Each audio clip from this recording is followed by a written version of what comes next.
আমরা কি দালালি করেছি? আমরা তথ্য সংগ্রহ করতে গিয়ে দালালি হয়, তাহলে আসলে এই বৈষম্যহীন বাংলাদেশ কোথায় করলেন আপনারা? আচ্ছা, আমাকে একটু দেখতে হবে ভাই। আমি যারা যদি এমন ওখানে সিসিটিভি ক্যামেরা আছে নিশ্চয়ই ভাই, কারো এখানে একটা মোবাইল বার করতে দেয় না, যার হাতে মোবাইল ছিল না ভিডিও ছিল না, ওরা ধরে ডিলিট করছে। ফোন বের করে আমরাও যে ভিডিও করছি মোবাইল কেটে ভিডিও সব ডিলিট করে দিয়েছি।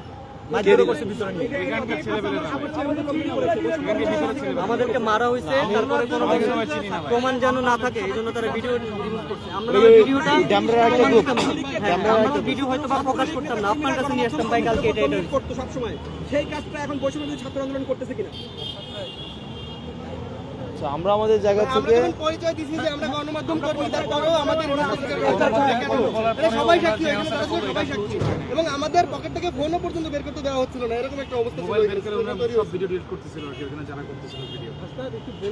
আর আমরা যখন নামবো তখনও ভাই সিঁড়িতে আমাদের বাধার সম্মুখীন করা হয়। না না, একটু জি হাসনাত, আপনি তো সকল শিক্ষার্থীদের কথা শুনলেন। তারা পরিচয় দিচ্ছে তারা বৈষম্য বিরোধী ছাত্র আন্দোলনের সাথে তারা যুক্ত ছিল এবং বৈষম্য বিরোধী ছাত্র আন্দোলন অন্য আরেকটা গ্রুপ তাদের উপর হামলা করেছে। আপনি তো শুনলেন, তো এই বিষয়টা আসলে আপনি তাদেরকে আসলে কি বলবেন? দেখবো, জানবো আরো। একটু যদি এক লাইন বলেন। এটা আমি দেখবো আরো জানবো। ওরাই তো বললো যে দুইটা গ্রুপ, একটা ড্যামরা একটা গ্রুপ উস্কানি দিচ্ছে, ওরা আসছে। আমি আগে পদক্ষেপে দুই গ্রুপের কথা শোনার পর দেন একটা স্টেটমেন্ট দিবেন, আমি একটা তারপরে বুঝতে হবে সেটা কখন নাগাদ হতে পারে যদি একটু আমি জানাতেন আমাদেরকে। আমি একটু আগে দেখি, আমি পুরো পরিস্থিতিটা আমি মাত্র তো, আপনি তো দেখছেন, আমি মাত্র আসছি, দৌড়ে আসলাম, আসার পর এখন আমার পুরো পরিস্থিতির একটু বুঝতে হবে। হাসনাত, আপনি একটু বলবেন যে শিক্ষার্থীরা আপনার কাছে কি জানিয়েছে, তারা কি চাইছে? যে আপনার সামনেই তো ওনারা বললেন, আপনার কাছ থেকে শুনতে চাই যে আপনি আসলে কি শুনলেন। উনি আপনাকে কি মানে মাত্র কি বললেন ওনারা? ঠিক আছে, এখন এই বিষয়ে আপনার আসলে কি বলার থাকবে যদি ছোট্ট করে গণমাধ্যম কর্মীরা এখানে আমি দেখবো, জানবো, এবং হচ্ছে ভাই যেটা জানিয়েছেন এটা খুবই কনসার্নিং। আমরা এই ঘটনা চাই না, আমরা এই বিষয়টাকে দেখবো। আরেকটা বিষয় হাসনাত, নতুন বাংলাদেশ বলা হচ্ছে, নতুন বাংলাদেশে গণমাধ্যমগুলো নতুন রূপে কাজ করছে এবং পুরোপুরি দেশের জন্য কাজ করছে। নতুন করে তাদেরকে কাজ করার সুযোগ দেওয়া হচ্ছে কিনা, আর যদি কেউ বাধা দেয় তাতে, সেক্ষেত্রে আপনাদের পক্ষ থেকে কি বলার থাকবে? গণমাধ্যমের পূর্ণাঙ্গ স্বাধীনতা নিশ্চিত করার জন্য এই আন্দোলন হয়েছে এবং সেটা অব্যাহত থাকবে।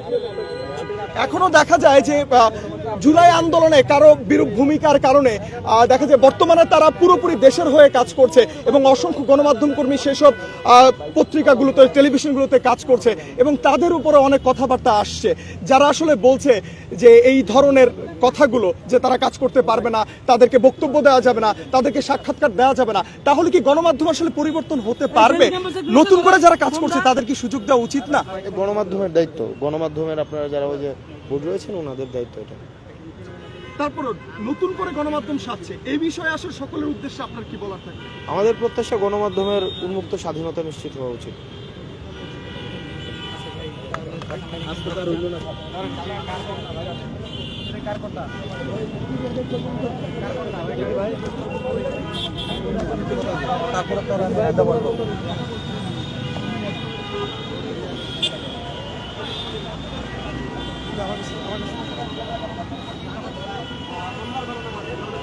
দর্শক, কিছুক্ষণ আগে বাংলা মোটরে এই জায়গাটিতে রূপায়ণ টাওয়ারে বৈষম্য বিরোধী ছাত্র আন্দোলনের যে অফিস রয়েছে, সেই জায়গাটিতে আসলে ন্যাশনাল বিশ্ববিদ্যালয়, জাতীয় বিশ্ববিদ্যালয় অর্থাৎ তেজগাঁও কলেজে কিছু শিক্ষার্থীরা তারা এখানে আসেন এবং সেখানে তারা দীর্ঘ সময় অপেক্ষার পর কেন্দ্রীয় সমন্বয়ক রিফাত রশিদ তারা হামলার শিকার হয় এমন অভিযোগ তারা করছেন, এমন কথা আমরা তাদের মুখে শুনেছি। তারা বলছিলেন, তারা অভিযোগ করে আসছিলেন এবং সেই ঘটনার পরপরই আমরা কিছুক্ষণ পরে দেখি আরেক কেন্দ্রীয় সমন্বয়ক হাসনাত আবদুল্লাহ গাড়িযোগে এই ঘটনাস্থলে এসে উপস্থিত হন এবং তিনি তাদের অভিযোগ করছিলেন, যারা অভিযোগকারী রয়েছেন তেজগাঁও কলেজ সহ জাতীয় বিশ্ববিদ্যালয়ের যেই ছাত্র প্রতিনিধি যারা এসেছিলেন রূপায়ণ টাওয়ারের এই বৈষম্য বিরোধী ছাত্র আন্দোলনের এই অফিসটিতে, সেখানে তারা এসে হামলার শিকার হন সমন্বয়ক রিফাত রশিদের এমন অভিযোগ তারা করে আসছিলেন। এবং সেই ঘটনার কিছুক্ষণ পরে এই ঘটনাস্থলে অর্থাৎ বাংলা মোটরের রূপায়ণ টাওয়ারের সামনে এই যে বৈষম্য বিরোধী ছাত্র আন্দোলনের আরেকজন কেন্দ্রীয় সমন্বয়ক হাসনাত আবদুল্লাহ, তিনি কিন্তু গাড়িযোগে এখানে আসেন এবং এখানকার যে যারা অভিযোগ করছিলেন, অভিযোগকারী রয়েছেন, তাদের সঙ্গে তিনি কথা বলেন এবং আমরা সেই চিত্র আপনাদেরকে দেখানোর চেষ্টা করছিলাম। যুক্ত হয়েছিলাম কালের কণ্ঠ থেকে। আপনারা শুনছিলেন যে হাসনাত আবদুল্লাহ সহ হাসনাত আবদুল্লাহর সাথে গণমাধ্যম কর্মী সহ এখানকার যারা অভিযোগকারী রয়েছে ন্যাশনাল বিশ্ববিদ্যালয় বা জাতীয় বিশ্ববিদ্যালয়ে যেই ছাত্র প্রতিনিধিরা রয়েছেন তারা কথা বলছিলেন এবং সেই ঘটনার শুরু থেকেই আমাদের সহকর্মী খন্দকার আসিফুজ্জামান এই ঘটনার শুরু থেকেই এই জায়গাটিতে বাংলা মোটরের বৈষম্য বিরোধী ছাত্র আন্দোলনের এই কেন্দ্রীয় যে অফিস রয়েছে সেই অফিসে অবস্থান করছিলেন। আমরা একটু আসিফের কাছে জানতে চাইবো যে শুরুর ঘটনা আসলে কী ছিল। আসিফ আমাদেরকে একটু জানাবেন। অসংখ্য ধন্যবাদ মাহাদি হাসান। আপনি যেমনটা বলছিলেন যে বৈষম্য বিরোধী ছাত্র আন্দোলনের দুপক্ষের মধ্যে হাতাহাতির একটা ঘটনা ঘটেছে। আসলে এই ঘটনার সূত্রপাতটা হয়েছে, আমরা ভুক্তভোগী যারা এখানে এসেছেন যারা বলছেন যে তারা মারধরের শিকার হয়েছেন, তারা মূলত জাতীয় বিশ্ববিদ্যালয়ের শিক্ষার্থী এবং জাতীয় বিশ্ববিদ্যালয় থেকে তারা বৈষম্য বিরোধী ছাত্র আন্দোলনে অংশগ্রহণ করেছিলেন।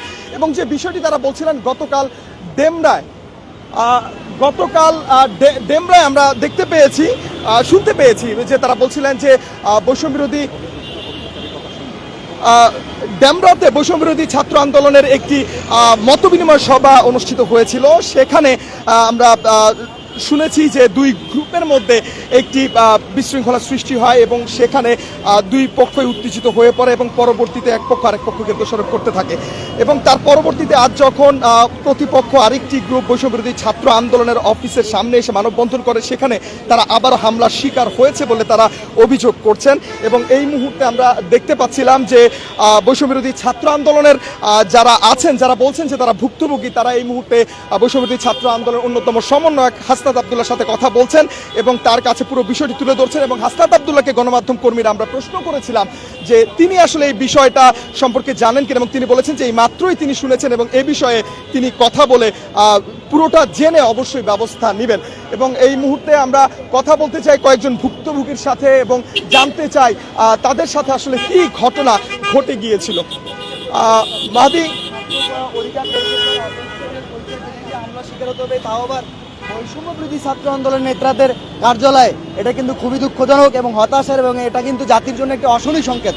কারণ আপনারা জানেন এই বৈষম্য বিরোধী ছাত্র আন্দোলনটার বীজ বপনই হয়েছিল 2018 সালের কোটা সংস্কার আন্দোলন থেকে।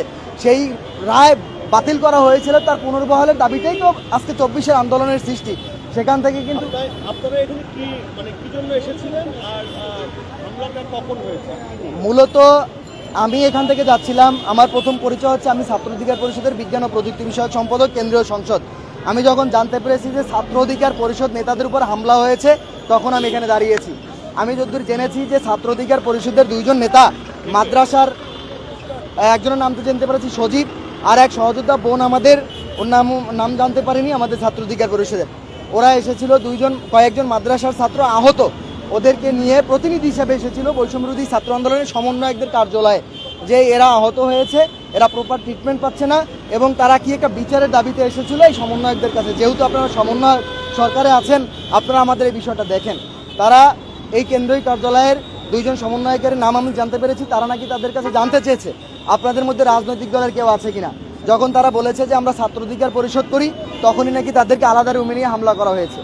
এখন আমরা বলতে চাচ্ছি যে ছাত্র অধিকার পরিষদ বা ছাত্রদল বা ছাত্র শিবির এরা যদি বৈষম্য বিরোধী ছাত্র আন্দোলন না করতো, তাহলে এই একা শুধু সমন্বয়ক মিলেই কি ছাত্র আন্দোলনটা সফল হয়ে যেত? আজকে ছাত্র আন্দোলন সফল হওয়ার পরে নাগরিক কমিটি নামে যে কমিটি হয়েছে, এখানে যে আক্তার ভাই আমাদের সাবেক সমাজসেবা সম্পাদক, তিনিও কিন্তু ছাত্র অধিকার পরিষদের সাবেক সভাপতি ছিলেন ঢাকা বিশ্ববিদ্যালয়ের। এবং আমি বারবার একটা কথা বলি, উপদেষ্টা নাহিদ ভাই, তিনিও কিন্তু ছাত্র অধিকার পরিষদের। এখানে আমি যতদূর জানতে পেরেছি সজীব যে ছেলেটা এসেছিল ও আহত হয়েছে, আর একটা মেয়ে আহত হয়েছে, আমি ওর নাম তো জানতে পারিনি। আমি মূলত ওদের সাথে আসি না, আমি এখান থেকে যাচ্ছিলাম, আমি জানতে পেরেছি ছাত্র অধিকার পরিষদের নেতাদের হামলা হয়েছে। হামলা করেছে বৈষম্য বিরোধী ছাত্র আন্দোলনের কেন্দ্রীয় সমন্বয়কদেরকেও। এখানে রিফাত রশিদ এবং আসাদ বিন রনি ভাইয়ের নাম এসেছে। আসাদ বিন হামলা করেছেন, ওনারা উপস্থিত ছিলেন, হামলা করেছে ওনাদের মধ্যে কেউ ওনাদের উপস্থিতিতে। ধন্যবাদ। দর্শক, আমরা যেমনটি শুনছিলাম একজন প্রত্যক্ষদর্শীর কথা, যিনি জানাচ্ছিলেন যে কি ঘটনা আসলে ঘটেছিল, এবং তিনি যেটা বলছিলেন যে ছাত্র অধিকার পরিচয় দেওয়ার পরপরই তাদেরকে আলাদা রুমে ডেকে নিয়ে তাদের উপর হামলা করা হয়, এবং এখানে যে দুজন সমন্বয়কের নাম এসেছে তারা সেখানে উপস্থিত ছিলেন বলেও এই প্রত্যক্ষদর্শী আমাদেরকে জানিয়েছেন। দর্শক, এই ছিল আমার কাছে সর্বশেষ। আমি আবারও মেহেদির কাছে ফিরে যাচ্ছি এবং মেহেদির কাছ থেকে আমরা বাকি ঘটনাটা জানার চেষ্টা করব।